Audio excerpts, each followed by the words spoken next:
കണി കണ്ട സാധനങ്ങളാണ് ഇന്ന് കറി വെക്കേണ്ടതെന്നാണ് പറയുന്നത്. ഇടിച്ചക്ക നമ്മൾ തോരനോ തീയലോ കളഞ്ഞ് എടുത്തേക്കുക. അപ്പോൾ ഇത് ചെറുതായിട്ട് കുനുകുന അരിഞ്ഞെടുത്താൽ മതി. തോരനാക്കാം, തീയലാക്കാം. കടുക് വറുത്ത് തോരൻ്റെ അരിഞ്ഞ് വെച്ചേക്കുന്ന ഇടിച്ചക്ക തോരൻ വെക്കാൻ പോകും. ആവശ്യത്തിന് ഉപ്പിട്ട് കൊടുത്തോണം. വെള്ളം ഒഴിക്കണേ. വെള്ളം ഒഴിച്ചില്ലെങ്കിൽ വേവത്തില്ല. കുറച്ച് വെള്ളം മതി. അടച്ചു വെക്കാം.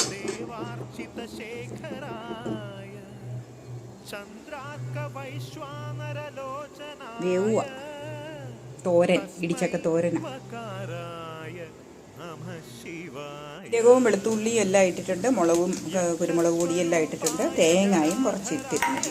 പോരാത്തത് ഇട്ട് കൊടുത്താൽ മതി. തേങ്ങ ഉണ്ടാവും. ഇട്ട് കൊടുക്കുക.